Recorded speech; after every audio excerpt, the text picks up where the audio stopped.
આજે આપણે બનાવીશું ટીંડોળાનું શાક. આના માટે સામગ્રી છે ધાણા જીરા પાવડર, ગરમ મસાલો, હળદર, વઘાર માટે રાઈ અને જીરું છે, હિંગ છે, આદુ લસણ છે, લીલા મરચાં અને લીલો ધાણો. અહીં આપણું તેલ ગરમ થઈ ગયું છે. હવે નાખીશું રાઈ, નાખીશું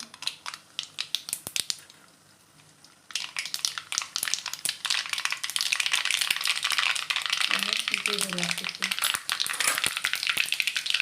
પછી આ ટીંડોળા નાખીશું.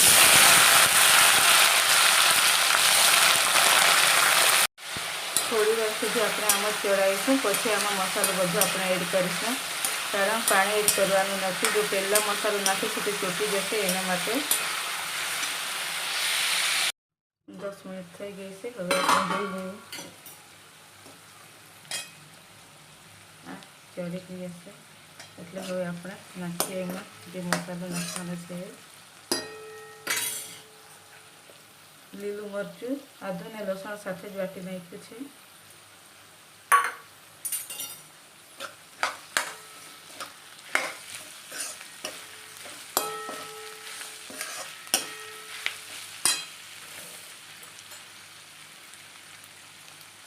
ધાણા જીરા પાવડર,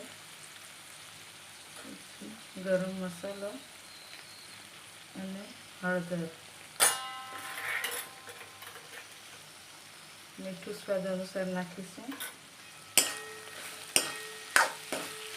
હજુ આપણે આ 5 મિનિટ સુધી શાક રાખીશું. પછી ગેસ બંધ કરી દઈએ.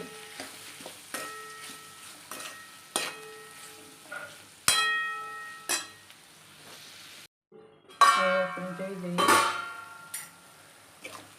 આ શાક આપણા થઈ ગયું છે. ગેસ બંધ કરી દઈએ ધાણો નાખીને.